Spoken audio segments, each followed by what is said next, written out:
Hi there, it's Monday, and I hope you had a great weekend. I did, celebrating my dad's 80th birthday for the third time. That's how he likes to say it.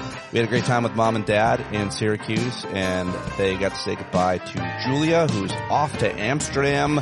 On Thursday, she heads to Italy with her mom for vacation, the family, and then to Amsterdam 2 weeks later. So she will be living there. My older daughter will be living in Florence, Italy, and I will be here all by my lonesome. Starting this Thursday, it's empty nest. Yeah, that's right. So big week for me. And because I got back real late last night, unable to produce the news segment today, again, very sorry.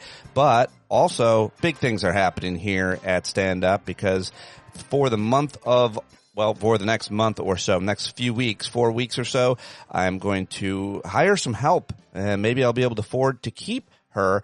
Really excited to bring Maddie Tassone in. She worked at the Young Turks for a long time. She's a new mom, and she and her husband live in Pennsylvania, and she's going to be helping me out for the next month or so, trying to ramp up my YouTube and all of the things that I'm trying to do here at Stand Up. I can't do any of it without you, so now would be a time to get a paid subscription. If you don't have one, we'll try to do the news every day, find a way to make it work, and make it all video. Today, though, we're going old school. It's just an audio podcast with our good friend Bill Boyle, who I caught up with late on Sunday night when I got back and he got in. I'm always happy to talk with Bill and get his perspective on things. Don't always agree with him on everything, but you're not supposed to agree with anyone on everything. His perspective is welcome. A lot of people like it. He is a business owner and a resident of Washington, D.C., grew up in Jersey, Irish boy, and kept trying to crowbar in some Irish sport talk with me, but I really wasn't having it. So thank you very much for being here and for being you and supporting me and press and play on the podcast. I will be getting back to the news segment and the video stuff that I'm doing. Tomorrow should be going to be a wild week here. Just getting ready to say goodbye to Jewel. So if I disappear for a day, it's because I got the opportunity to do something with her. Okay, let's do it right now with Bill Boyle, Bill B in D.C. on Blue Sky. There he is, Bill B, Bill Boyle in Washington, D.C. on a Sunday evening, the 1st of August, 2026, and I am just back from Syracuse where I was visiting my parents, celebrating my birthday, and I wanted to talk to Bill, see what his thoughts were on the past week, what's coming up, and just check in. Always great to talk to this very smart, thoughtful guy. Hi, thank you for joining me. My pleasure, buddy. It's actually the 2nd of August, believe it or not. The first Sunday, though, I think I said. That's correct. Okay, got it. Yes, yeah. We are. That is how didactic I am, how pedantic. That's fine. I like both your usage of didactic and pedantic in that instance, so I'm happy it happened. So what does August mean in the Boyle household? What does it mean in Washington, D.C.? This is kind of like, isn't everybody out of town? Is Washington shut down? Yeah, it's not Paris level quiet in August, but it's pretty quiet. D.C.'s already quieter than normal, and the streets are really pretty dead right now.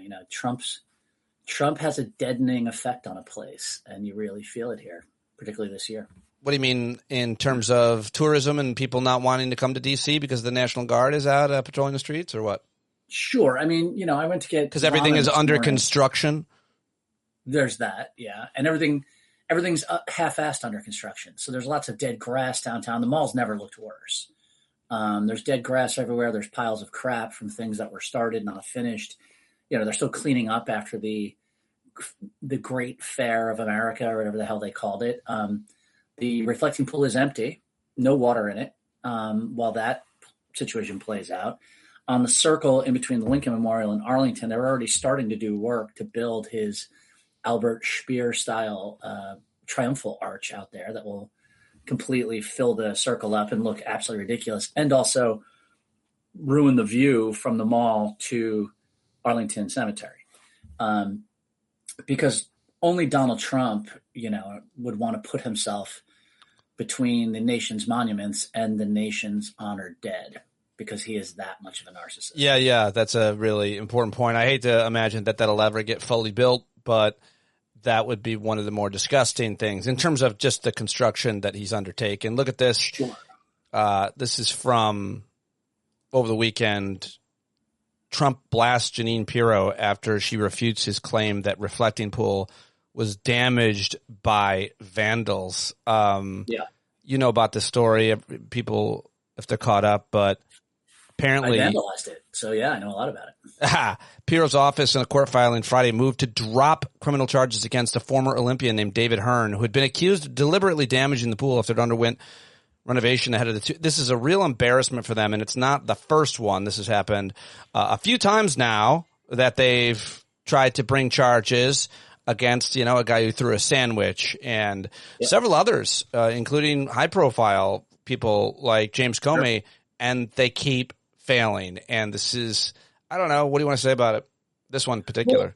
Well, so, I took my kid down there, and we rode around and looked at it, and there was a slew of, there were marshals, U.S. marshals. There was Oklahoma State Police. There was U.S. Park Police. There were, 10 different agencies and cameras everywhere. And, I will tell you that outside of the U.S. Park Police, all the other agencies of police officers that I spoke to were either incredibly irritated they were standing in the sun 12 hours a day or pouring contempt on the whole thing. Yeah. They drove on it. They did a bad job installing it. They rushed it. They didn't bother to do anything you would normally do to run a project the right way. Pirro has to actually go into court, right? She can't pretend in front of a judge. Trump and Burgum and these guys, they can go on Truth Social and say whatever they want to. But, lawyers want to keep their bar license. They don't want to be penalized and not be able to be a lawyer. And Pirro obviously is, she's dumb as a post. She drinks way too much white wine. But in the end, she knows she was a judge. She knows that if it went any farther in court, people would start to get sanctioned. And she doesn't want to do that. And probably had her attorneys telling her they wouldn't continue. So, this is just a classic example of, Trump lives in this dream world where, he really wants to be a dictator. And his biggest problem in America is that the legal system resists him at every step. The rule of law still mostly works. And this is a great example of that.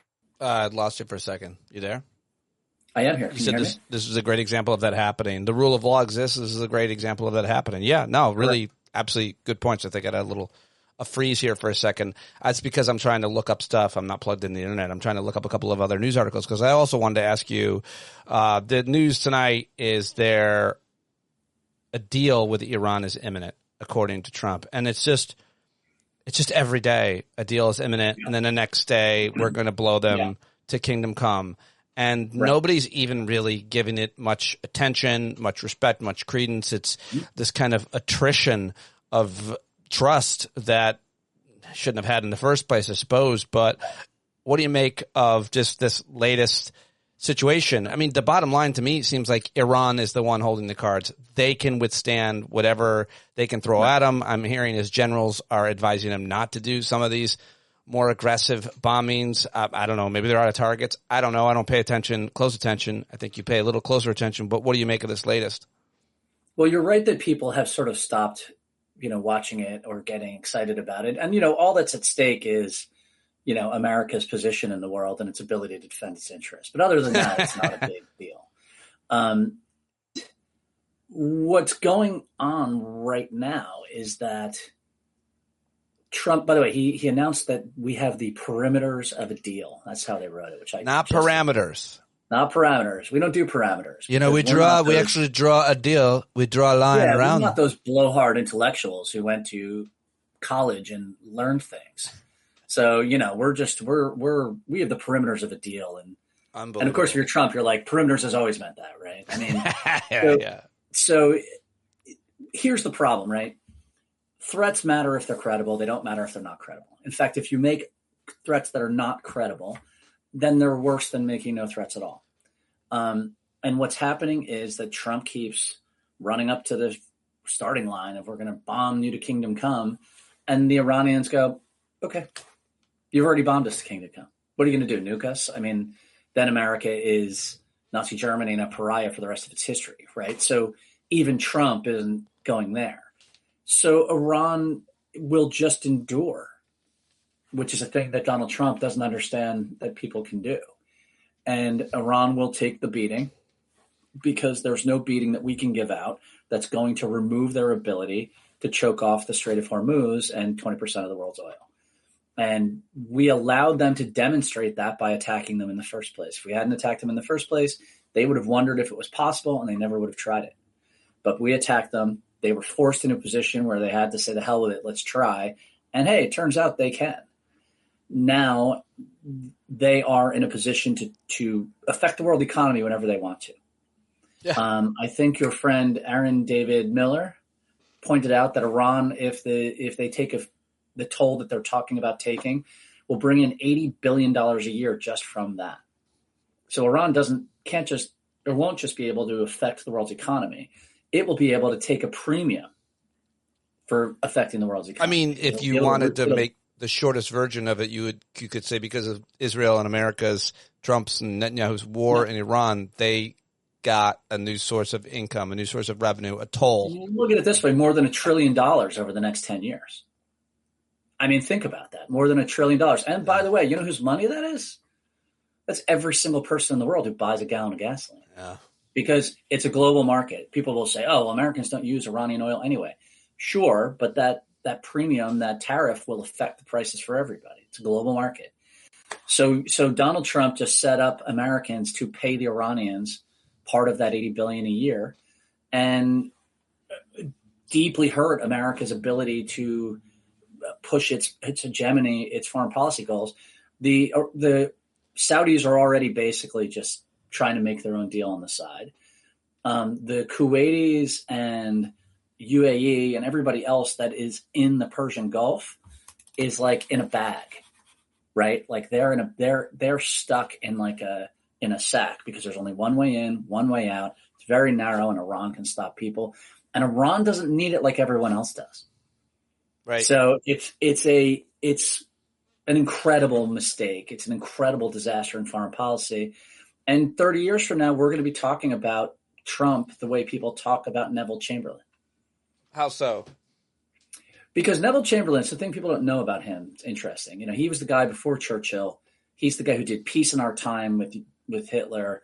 He was an appeaser, and he basically, that's a simplistic thing to say, by the way, but he basically was an appeaser towards the Nazis and is blamed for having allowed Hitler to get away with everything that. Well, yeah, I mean, but that's going to be so clouded by all of the other things that he's going to be blamed for allowing. Well, no, but what's really get things together back in the U.S. in terms of democracy, rule of law, and everything else is when the next big war happens, this will be a component of it, and it will be seen as a contributor to the next big war. We weakened ourselves with China. We weakened ourselves with Europe. We weakened ourselves in the Middle East and everywhere else. And this one's gonna burn. It's gonna hurt for a long time in ways that people haven't really parsed out yet. Do you want to mention any of those ways that you can see that you feel confident about how this is going to continue to ripple? Really simple one. Before this, America was the ultimate arbiter of the sea and in the world. America just, had the force and had the power and was able to threaten everyone or anyone who might try to constrict sea lanes, control the Strait of Hormuz, Strait of Gibraltar, whatever. Now, anyone who gets what Iran has can contest that. It's been demonstrated. Before it was demonstrated, it was a bigger risk. Now everyone knows they can contest it. So we're entering what Trump did was allow challengers to American hegemony to see how to challenge it. And it's going to keep happening, and it's going to happen more. Are you read up on, or did you read about these two AI stories about these two AI companies over the weekend? Oh, you mean that the AI escaped and tried to hack other companies? Yeah, a pretty big deal, pretty big, terrible problem. The first of probably many. OpenAI finds evidence other AI agents escaped containment as it widens hacking probe. Anthropic's Claude AI escapes tests to hack three organizations. So OpenAI and Anthropic both breached other firms' networks on its own, apparently. And so, the way it's being talked about is that this is an inflection point. I even heard someone say we've reached singularity. Do you have any thoughts on this? Do you know anything about this? I don't. I just heard. So I think that we live in a world where there's basically worship of science. We've replaced sort of the traditional religions with scientism, where everyone has like a sense of these things that we're worshiping progress and things that are cool and things that will make it easier for us to work and things that will connect us with the world and all of these things. And really what we're getting instead of like some new golden age is we're seeing the modern version of like, say, the East India Company. These are extractive. These are intellectually extractive, obviously. Yeah. Well, and they're surveillance extractive industries. And that's having all kinds of knock-on effects that are going to reverberate through our civilization, for our economy, and through everything else. I was reading a book. It's called Smoke and Ashes, and it's about the East India Company in India and with China. And it talks about how it's an amazing book, by the way. I recommend it to everybody. Smoke and Ashes, Amitav somebody. And basically the book describes how, like, because of the East India Company and how brutal it was, the opium trade, and how it just destroyed Indian states that existed before the British got there in order to control the subcontinent, and then to use it as a way to make money, to buy tea from China, et cetera, et cetera. How there in Eastern India, there's now a communist insurgency that's been going on for 30 or 40 years called the Naxalite insurgency. It controls like more space than like the state of New Jersey or more in India. It's precisely the same footprint as the opium producing region of India for the East India Company.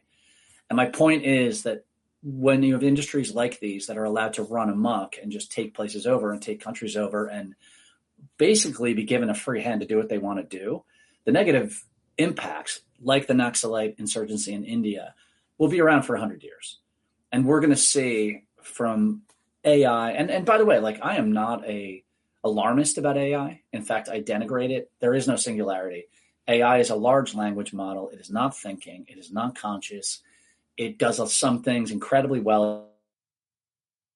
And you know when it really works well is when you are smart enough and you have enough earned experience and skill to use it well. But if you don't have that earned experience and skill to do it, it doesn't help you that much. In fact, it stunts your ability to learn how to think and grow and write and reason. I use it. I did a parking study in DC to show the effect of Uber and Lyft on congestion. I used Perplexity AI to do that because I knew exactly what data to keep, what data to look for, how to figure out if it was hallucinating data, et cetera. Would a normal person who is not a parking transportation geek be able to do that without a couple decades of experience? Probably not, because they're given answers that they can't really trust the verisimilitude of unless they already have inherently the knowledge to do so. So I don't buy the alarmism, but the rot that it's causing is real and is going to be far more important in the long run because it's going to be harder to eradicate and it's going to last a lot longer. All right. Sorry. I appreciate your insight. I always do. Tina Winsett on the chat says, Bill, let's be real. You never said a simplistic thing in your life. Well, Tina, you haven't been with me like in an Irish bar like 2 a.m. Trust me, quality declines. This Irish singer-songwriter, very well respected, died in a motorcycle accident, and 56 years old. Glenn Hansard is his name apparently, and I was like embarrassed because I didn't know who he was until he died. And then I was telling Kevin Richburg over the weekend, he's like, "Yeah, I didn't either. Nobody did." He said he was very dismissive, so I was hoping to trigger you.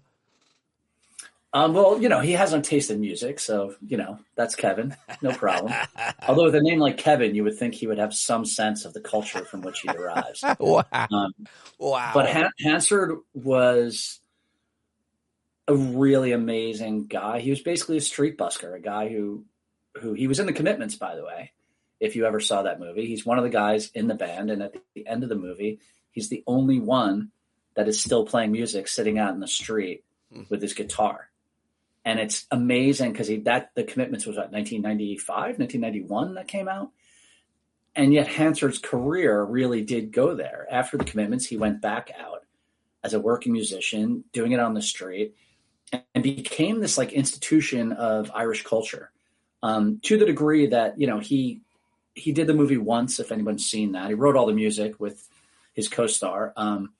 He had a band that, like, he refused to move to LA. He won an Oscar for a song, right, in Once, in that movie, and said, I'm staying in Dublin, like in Ballymun in Dublin. And he was successful, did very well, obviously, but he continued to busk on the street all the time. And at Christmas time, he would shame Irish musicians, people like the Cranberries or U2, into busking with him to raise money for homeless people. Awesome. Yeah, just like an incredibly cool guy, and just like an actual artist, a proper artist who didn't lose what made him great. Let's piss everybody off now with your analysis of this week's primaries in Michigan. Big deal. One of the biggest remaining. You got Haley Stevens versus Abdul Al-Sayed. And I think that you think, like a lot of other people, that while he's looks awesome and will likely win the primary, he'll have a harder time beating Mike Rogers in a general election. And I wonder what you think. If that's am I right about that? You are. This is an interesting election because she does not impress me, but she's a better fit for the state, I think. He impresses me a ton, but he's doing the sort of DSA thing of, you know, I'm out there and I'm going to challenge Chuck Schumer sucks and all this other stuff. And he's really being much more of they're being two different kinds of populists, I should point out, by the way, sort of old school versus new school populists, which I'm not a fan of either one. Now, I think Saeed is impressive. Is it El Said or Saeed? It's El Said, right? I think it's El Said. Yep. Yeah, sorry. I think he's very impressive, but I also don't. There's like a certain amount in this race on both sides of like people being shitty. Like and that's okay. That's fine. It's it's big boys and big girls politics. But I feel like both sides are alienating people they're going to need to bring into their coalition.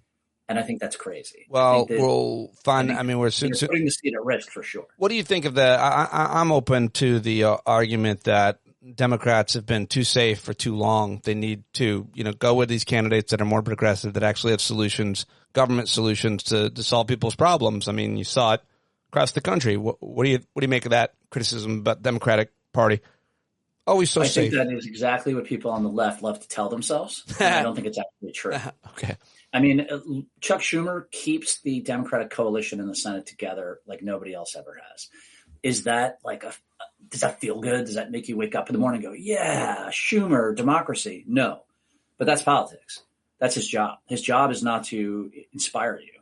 You should be inspiring yourself. You shouldn't need these people. I don't know about that. I think the leader, they're all leaders. I think leaders generally, their job is to somehow inspire. I don't think most of them do it, but I think many of them have over the years. I think AOC inspires people. Mamdani inspires people. Obama inspired people. His wife inspired. Obama's a great example of this, that the people on the left, a lot of people on the left denigrate Obama as like an old establishment guy, yet he was the most inspiring guy out there. And by the way, who did a lot of really left-wing things. Yeah, no, but I mean, I'm saying, so should they inspire? This is my problem with it. It's a false choice. There's going to be places where an old school person works better. There's going to be places where a young populist progressive works better. We should be fine with both of them in any district where we want, obviously, one who fits. And we shouldn't be savaging each other on fucking Twitter because some guy's running into, like, I've seen people on the left bitching about like the Democrats supporting the independent in Nebraska. It's insane, right? That's nuts. Or the whole thing with Plattner and Troy Jackson, where, there's purity test behavior happening and it's total bullshit. Yeah. We should be on the idea of, if you are against Trump, you're against fascism, you will help the Democratic Party win. We can work out all the other issues later. but defending democracy is number one. If you're freaked out about Israel, and by the way, I have changed my opinion about Israel and Gaza. I think it's edging up to and stepping over the line of being like genocidal behavior. Oh, welcome. Yeah. Well, and I think, by the way, before we say, hey, now it's like really fulfilling the definition, completely awful from the get-go. It's also, I was thinking about, and it should be easy to say, Hamas, horrendous, terrible, awful. I was Israel doing awful, stupid things. This is terrible people doing terrible things to each other. That doesn't make individual Palestinians bad. It doesn't make individual Israelis bad. It doesn't make people who disagree with you about this bad. And we should be able to turn our emotions off a little bit for issues that we know it's hard for people. It's hard to go to somebody, an older person who was around for the foundation of Israel and remembers and knew people who lived through the Holocaust. I know people who lived through the Holocaust. It's hard to say to those people, how can you just always support Israel? Well, I think I see a pretty good reason why. They remember the Nazis and what happened to 6 million Jews. Yeah, but a lot of those Jewish Americans don't support Israel because that's exactly right. And at the same time, like if you're talking to a Palestinian and you're like, why do you have to call it genocide? Yeah. Well, I mean, look what's happening, right? Like, and we should be able to be forgiving of each other's opinions that are. It's hard to forgive people's opinions about certain things, I think. And I agree with you, and maybe it's easy for us to say, but I also just want to say, like, I was thinking about this, like what we call it. I think I'll call it what genocide experts call it, which I guess a lot of genocide experts have qualified this as a genocide. And I think you should be able to call it that. But also if you don't call it that, you definitely have to call the death and destruction, absolutely horrific war crimes and all the people involved with it. And also you hear from a lot of the Israeli leaders and way too many of the Israeli soldiers running their mouths off, just absolutely dehumanizing in the most racist ways Palestinian people. And then just look at this, what the settlers are doing in the West Bank, which is getting very little coverage. I mean, it's really, really bad what has happened. And whether you call it a genocide or not, as long as you can speak to some extent and you're paying attention and you're not sleeping through it, I mean, I'm all right with that. Yeah, I mean, what I say to people who still support what Israel is doing, I tell them, I think what Israel is doing is the most likely thing to destroy Israel than anything else. Yeah, I agree. Yeah. And that, so, you can be mad at me because I say this feels like genocide. It's getting there. Yeah, no, I mean, the same thing could be said of America. Like when I'm criticizing America's foreign or domestic policy, it's because it's destroying America. I mean, like that's what we're supposed to do. If you care about your home, I'm not going to call myself like, Yeah. If you're an American and you're like, I don't think we committed genocide against any Indians, you're just lying. Right. If you're an American who says, I don't think slavery is why we had the Civil War, you're just fucking lying. Yeah, well, it doesn't mean you're rejecting your country in total. Right. Because you're being intellectually dishonest, or you never learned. A lot of people are just ignorant. Before Bill goes, I did want to ask you, what was the last big deal I wanted to ask you about?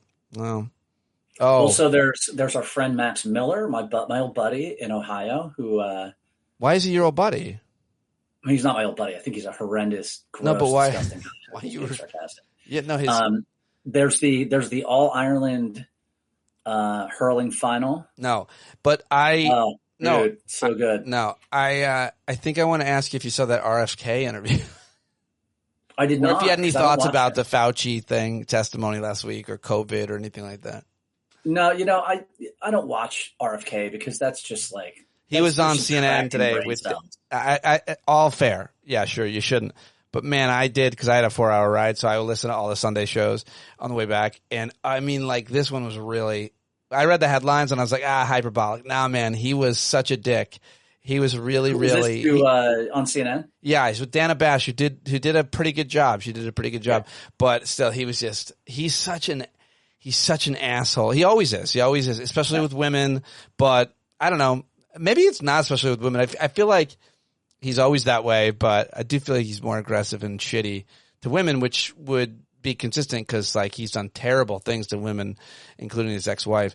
But anyway, it was just awful, and the whole thing, the whole Rand Paul with Fauci and COVID and what's done to our public interest and institutions around science and CDC and all the fucking explosive diarrhea and all that, the measles. It's bad. I'll give you a thing that sort of bounces off of that hearing with Fauci. Senator Moreno, whose daughter was married to Max Miller. Max Miller has credibly been accused of House Republican from Ohio, and he's been credibly accused of and kind of proven to have abused multiple women. Stephanie Grisham. He got booted out of a college for throwing a woman down the stairs. Like Jesus, I didn't know that. Oh yeah, the guy is a toxic, disgusting piece of shit. Wow. Well, the other day, Moreno Sr., Miller's now ex-wife's father, is in the Fauci hearing saying, "What the fuck is blah blah blah blah blah?" Who the fuck do you think you are? Right. Meanwhile, I know exactly who the fuck Senator Moreno is, because he waited until today, 2 years after his son-in-law threw boiling water on his wife, broke his kid's collarbone, and did various other awful things. He waited 2 years until today to denounce him. Why? Well, the rumor is that there is not just a rumor. There was a friend finder thing where Bernie Moreno apparently was man-seeking man thing 20 years ago. Senator Bernie Moreno apparently 20 years ago was trying to hook up with a dude? Correct. Awesome. And Max Miller on Twitter very openly said, like, do you really want to do this with me? We'll go where you don't want to go. Oh, really? Just this last couple days? Yep. So Max Miller didn't want to say anything because, I'm sorry, Senator Bernie Moreno did not want to call out Congressman Max Miller or maybe other people who had the dirt on him because he didn't want to have to answer for the fact that he's secretly made. Yes. He was a grinder back in the day. Oh, yes. And here's the thing, right? Like these people get up there and they sort of posture in front of Fauci that they're going to speak for the real American. How dare you, sir? And meanwhile, he's not defending his own fucking daughter. Over a sexual peccadillo of his own. Yeah, it's bad. They're all like, God, I'll talk about this once in a while, how Ross Douthat always talks about, we're decadent. America's become decadent. And he talks about Democrats and he talks about other dumb shit. No. The decadence is this. The decadence is that these people want to be in political office. They want to use the internet and populism and everything else to stay there. And that's all they really care about. And it's disgusting. And the sooner the Democrats or people vote for Democrats and kick these assholes out, the better, whether it's Stevens or El Sayed or whoever, I don't care. But we should, all of us, right, left, center, far left, we should all be on the same boat, pulling the oars in the same direction. And then when it's done, we win, be able to sit down and like actually work out something that's going to make us all equally unhappy. Yeah. Well, that doesn't please a lot of people that, run those purity tests, but I'm in agreement with you on that for sure. And I appreciate the reality check. All right. Well, thank you for joining me on Sunday. Appreciate it very, very much. Lots more to talk about this week. And if you're following Bill on Blue Sky, he's fairly active over there. And you still won't let me talk about Mayo winning the All-Ireland? No.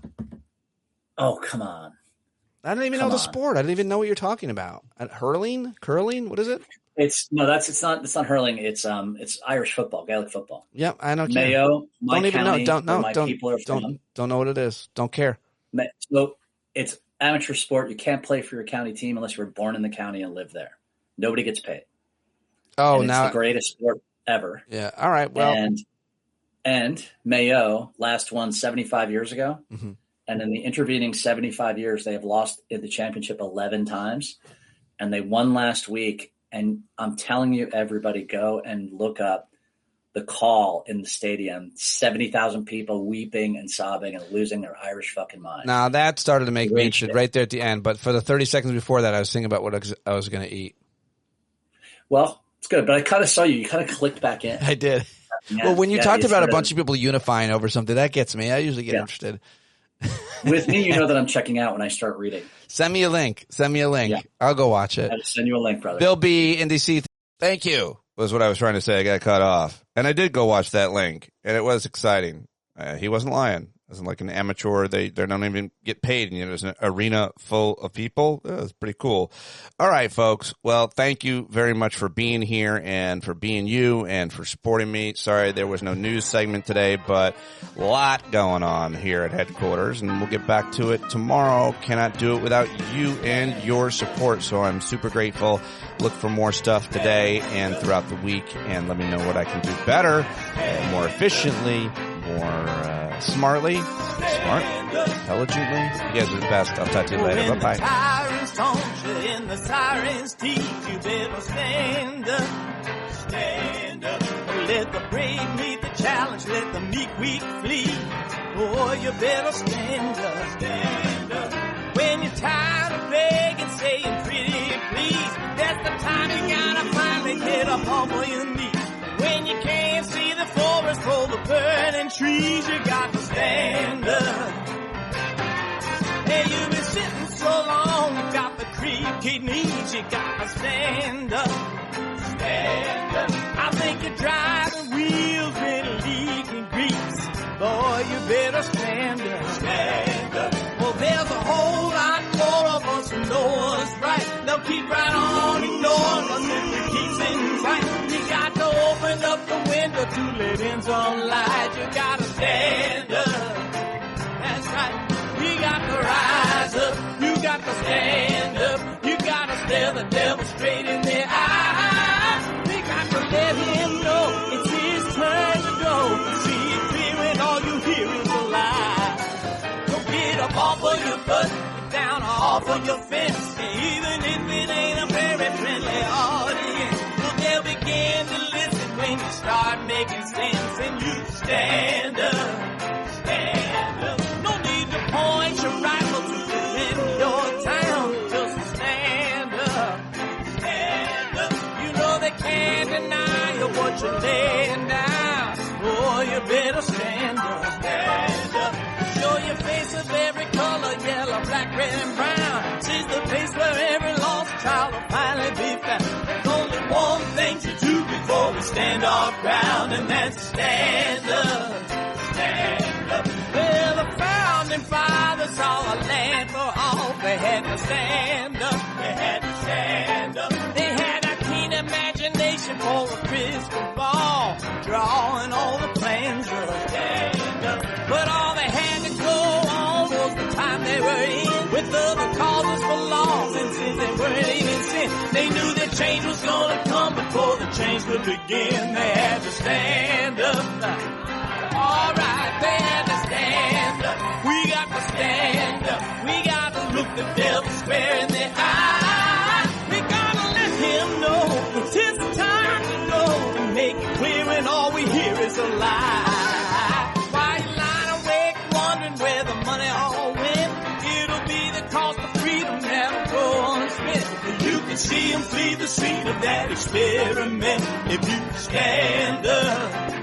Alright, we got to speak up, we got to reach up, and raise your voice in every way you know how. Don't be toes up, you got to show up. Ain't no better time to do it but now. No need to pledge allegiance to no wanton tribe. Rise up, show obedience to the voice inside, and listen well and it'll tell you not to run and hide. It says stand up.